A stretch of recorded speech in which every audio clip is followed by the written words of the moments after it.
Hi అందరికీ నమస్తే. Welcome to Telugu today channel. మీరు కానీ డిఎస్సి కానీ టెట్ కోసం కానీ ఇంకా ప్రిపేర్ అవుతున్న వాళ్ళు అనుకుంటే మీకోసమే ఈ వీడియో.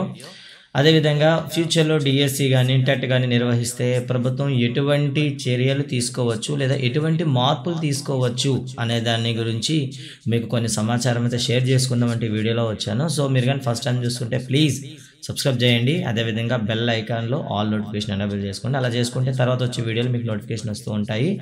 అండ్ మీకు వీడియో నచ్చినట్లయితే మీ ఫ్రెండ్స్ అందరికి షేర్ చేయండి. అదేవిధంగా లైక్ కూడా చేయండి.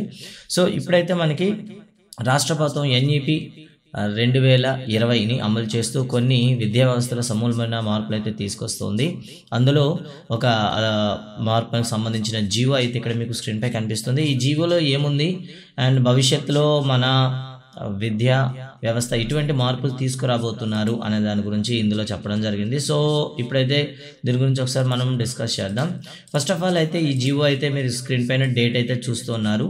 ఇదైతే మీకు 2022 జనవరి 19వ తేదీన రావడం జరిగింది. ఈవినింగ్ అయితే రిలీజ్ చేశారు. అండ్ దీన్ని సురేష్ కుమార్ గారు ఐఏఎస్ గారు రిలీజ్ చేశారు. సో ఫైల్ నెంబర్ కూడా మీకు పైన స్క్రీన్ పైన కనిపిస్తుంది.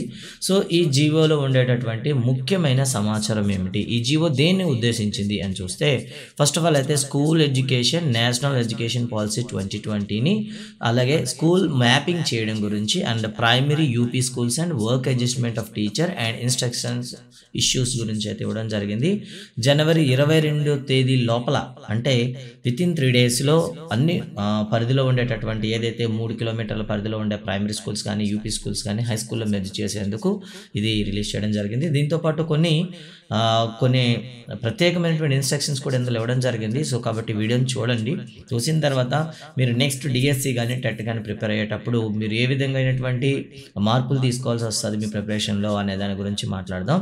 సో ఈ జీవో అనేది కేవలం ఎడ్యుకేషన్ పాలసీస్ కాదు, నెక్స్ట్ మనకు రాబోయే జాబ్ నోటిఫికేషన్స్ కూడా సంబంధించింది. సో వీడియోని చూడండి. ఓకే, ఫస్ట్ ఆఫ్ ఆల్ అయితే దీంట్లో ఫస్ట్ సెంటెన్స్ చూద్దాం. సరే, the attention of the all the district education officer regional joint directors in the state is invited to the reference read above where an exercise for mapping the schools was done within the radius of 1 kilometer. ఇంతకు ముందే so మనకు already తెలుసు last year మనకి September October మధ్యలో 1 kilometre పరిధిలోను లేదా high school కాంపౌండ్తో అటాచ్గా ఉండే primary స్కూల్ని merge చేస్తూ ముందైతే యాక్షన్ ప్లాన్ అయితే తీసుకొచ్చారు. దాన్ని ఇంప్లిమెంట్ చేశారు. చాలా వరకు అయితే స్కూల్ అయితే మెర్జ్ చేశారు. ఇప్పుడు దాన్ని ఎక్స్టెన్షన్ చేసి ఏం చేశారంటే ఇక్కడ చూడొచ్చు, ఏపీ హ్యాస్ డిసైడెడ్ టు, చూసారా, commissioner of school education AP has decided to చూడండి ఒకసారి, similar exercise by mapping the schools with in 2 kilometers and 3 kilometers and above 3 kilometers to analyze the number of schools, children, teachers and infrastructure for each of these alternatives. So 2 కిలోమీటర్లు మరి 3 కిలోమీటర్ల పరిధి ఇంకా 3 కిలోమీటర్లు దాటి ఉంటే ఎటువంటి అవకాశాలు ఉన్నాయి వాటిని మ్యాపింగ్ చేయండి అని చెప్తే ఇవ్వడం జరిగిందనమాట. సో ఇది మీరు చాలా సింపుల్గా తీసుకోవద్దు. ఎవరైతే కొత్తగా టెట్ డిఎస్సి ప్రిపేర్ అవుతున్నారో వాళ్ళు దీన్ని తేలిగ్గా తీసుకోవద్దు. దీనిలో కొన్ని మార్పులు అయితే తీసుకొచ్చారు, ఒకసారి మీరు గమనించండి. సో మ్యాపింగ్ విషయంలో చూస్తే మొత్తం కన్సర్న్డ్ హై స్కూల్స్ ఏదైతే హై స్కూల్ ఉందో హై స్కూల్ సరౌండింగ్లో ఏవైతే ప్రైమరీ స్కూల్స్ ఉన్నాయో వాటికి సంబంధించిన డేటా అనేది 22వ తేదీ లోపల మ్యాపింగ్ చేసేయాలి అంటూ ఇవ్వడం జరిగిందనమాట.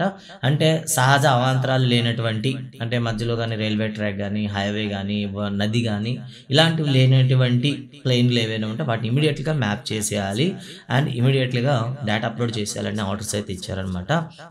అండ్ సో ఇది ఫస్ట్ వన్ మ్యాపింగ్ సంబంధించి. అండ్ ఏవైతే రెసిడెన్షియల్ స్కూల్స్ కానివ్వండి అదేవిధంగా ఎయిడెడ్ స్కూల్స్ ఉన్నాయో వాటికి సపరేట్గా మేము గైడ్లైన్స్ ఇస్తాము, వాళ్ళకైతే చేయాల్సిన అవసరం లేదు అంటూ సెకండ్ పాయింట్ చెప్పింది. ఇది కూడా మ్యాపింగ్ సంబంధించింది. బట్ థర్డ్ పాయింట్ అనేది మోస్ట్ ఇంపార్టెంట్ అండి. ఎవరైతే డిఎస్సి టెట్ ప్రిపేర్ అవుతున్నారో వీళ్ళకైతే ఈ థర్డ్ పాయింట్ అనేది కూడా ఒకసారి మీరు చదవాల్సిన అవసరం ఉంది. There should be only single medium schools by the academic year 2024 to 25. So ఇది ఒక షాకింగ్ అనమాట కొత్తగా డిఎస్సి ప్రిపేర్ అయ్యే వాళ్ళకి కూడాను అండ్ టెట్గా ఎవరైతే చదువుతున్నారో వాళ్ళకు కూడాను. అంటే 2024-25 విద్యా సంవత్సరంకి వచ్చేసరికి ఆంధ్రప్రదేశ్లో ఒకే ఒక మాధ్యమం ఉండాలి. సో మీకు ఆల్రెడీ తెలుసు ఇంగ్లీష్ మీడియం అనేది ఇప్పుడు ఆల్రెడీ అమల్లో అవుతుంది అండ్ కన్వర్షన్ కూడా అవుతుంది. అలా అనుకుంటే 2024-25కి వచ్చేసరికి మనకు పూర్తిగా ఇంగ్లీష్ మీడియం రావడం జరుగుతుంది. అండ్ మనకి సిబిఎస్ఈ కూడా ఇంట్రడ్యూస్ చేయడం అనేది జరుగుతుంది. అయితే ప్రస్తుతం ఎవరైతే చదువుతున్నారో అంటే ఇప్పుడు 9th 10th ఎవరైతే చదువుతున్నారో వాళ్ళకు మాత్రమే వాళ్ళ పబ్లిక్ ఎగ్జామ్ అంటే ఈ ఏడాది పబ్లిక్ ఎగ్జామ్స్ అయిపోతాయి, ఏప్రిల్లో అయిపోవడానికి వాళ్ళు ప్లాన్ చేస్తున్నారు, అయిపోతున్నాయి. వచ్చే ఏడాది వాళ్ళకి మాత్రమే తెలుగు మీడియం మీకు ఇంగ్లీష్ మీడియం అనేవి కనిపిస్తాయి.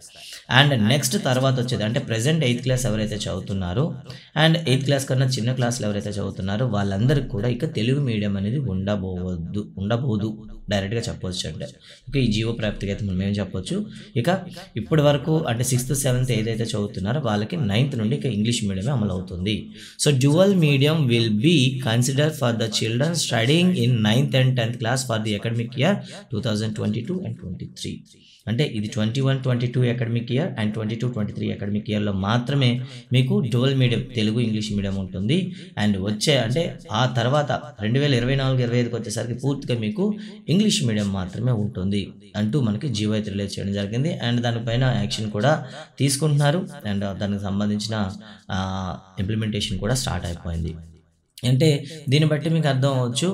సో రానున్న డిఎస్సిలో కానీ టెట్లో కానీ ఇక తెలుగు మీడియం అనేది ప్రయారిటీ ఇస్తారా లేదా ఇంగ్లీష్ మీడియంలో ఉంటుందా మీరైతే ఒకసారి మీరు ఆలోచించాల్సిన పరిస్థితి ఉంది ప్రస్తుత పరిస్థితుల్లో.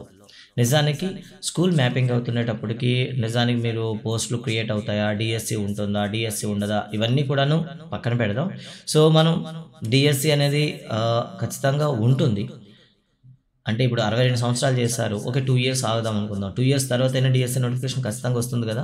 సో ఎలక్షన్ ముందైనా సరే నోటిఫికేషన్ వస్తుంది. వచ్చేటప్పుడు మాత్రం మన పరిస్థితి ఏంటి?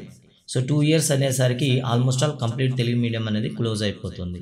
సో తెలుగు మీడియం క్లోజ్ అయ్యేసరికి ఇంగ్లీష్ మీడియం స్టార్ట్ అయ్యేసరికి వచ్చే డిఎస్సి కానీ టెట్ పైన ఈ జీవో ప్రభావం ఎంతవరకు ఉంటుంది మీరు ఒకసారి ఆలోచించుకోండి. అండ్ దీనిపైన మీరు వ్యక్తిగత నిర్ణయం తీసుకుని అందుకే మొదటి నుండి ఛానల్లో చెప్తా ఉన్నాం. సో ప్యారలల్గా తెలుగు మీడియం టీఎస్సీ ప్రిపేర్ అయ్యే వాళ్ళు ప్యారలల్గా తెలుగు మీడియంతో పాటు ఇంగ్లీష్ వొకాబులరీ కూడా పక్కనే రాసుకోండి అని చెప్తూనే ఉన్నాం. సో ఇప్పుడు సైకాలజీ మెథడాలజీలో ఉదాహరణకు మెథడాలజీ అయితే కొంతవరకు పర్వాలేదు, కానీ సైకాలజీకి వచ్చేసరికి టెక్నాలజీ మొత్తం చేంజ్ అవుతుంది. కాబట్టి ప్రిపేర్ అయ్యేటప్పుడే మీరు ఏం చేస్తారంటే దాంతో పాటుగా ఈ ఇంగ్లీష్ వొకాబులరీ ఏదైతే ఉందో కీవర్డ్స్ ఏదైతుందో మీరు నోట్ చేసుకుంటే బెటర్ అని నా సజెషన్. సో ఇది మీకు 3వ నెంబర్ పార్ట్ అండి. ఇక 4వసారికి వచ్చేసరికి ఇక్కడ మనం చూడొచ్చు, ఇక్కడ ఉన్న ప్రెసెంట్ స్కూల్ అసిస్టెంట్ టీచర్ని వాళ్ళకి గ్రేడింగ్ ఇచ్చారనమాట. అంటే తర్వాత క్లాసులకు చెప్పబోయే టీచర్లు అనమాట. ఓకేనా, 8th టీచర్ ఆన్వర్డ్స్ చెప్పే వాళ్ళకి ఒక ప్యాటర్న్ ఇచ్చారనమాట.